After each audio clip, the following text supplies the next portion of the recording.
திரும்ப நம்ம பதிவு பண்ண வேண்டியது அதான் சார். பெரிய மழைப்பொழிவே இல்லை, இந்த காலத்துல இந்த நேரத்துல பெய்ய வேண்டிய அளவை விட குறைவா தான் பெய்திருக்குன்றதும் ரெஜிஸ்டர். ஆனாலும் மழை நீரை எடுக்கிற ஏற்பாடு இல்லவே இல்லை. கேட்டா சும்மா அப்படியே பண்றாங்க. அந்த பண்ற ஒர்க்கு பாத்தீங்கன்னா அதுக்கு பத்தவே பத்தாது. 10% வச்சுங்களேன். ஒரே தீர்வு தான் sir, 100 HP motor, 50 HP motor, அவ்வளவுதான். அது எந்த மூலைக்கு அது? அப்போ இந்த மாதிரி விஷயம் இப்ப மழை நின்ன உடனே கொசுக்களுடைய பெருக்கம் அதிகமாயிடும். ஏற்கனவே டெங்கு மற்ற விஷயங்கள் இருக்குது.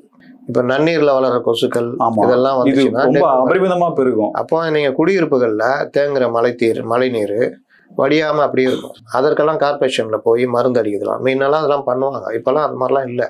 இந்த மருந்து அடிச்சா அந்த கொசு முட்டையிட்டு வளராது. அதையும் அடுத்த கட்டமா செய்யணும். அது செய்யறாங்களான்னு தெரியல. அப்ப இவர்கள் சென்னை ரைட்டான இதுக்கே இவ்வளவு இது. ஆனா இதை மறைச்சிக்கிட்டு நாங்கள் எடுத்த சீரிய பணிகள்னால நீங்க மக்கள் வந்து நிம்மதியா இருக்காங்கன்னு அண்ட புழுகுறாங்க. ஜனங்களை கேட்டா அடிச்சு கொண்டுருவாங்க. அவ்வளவு கோபமா இருக்காங்க ஜனங்க.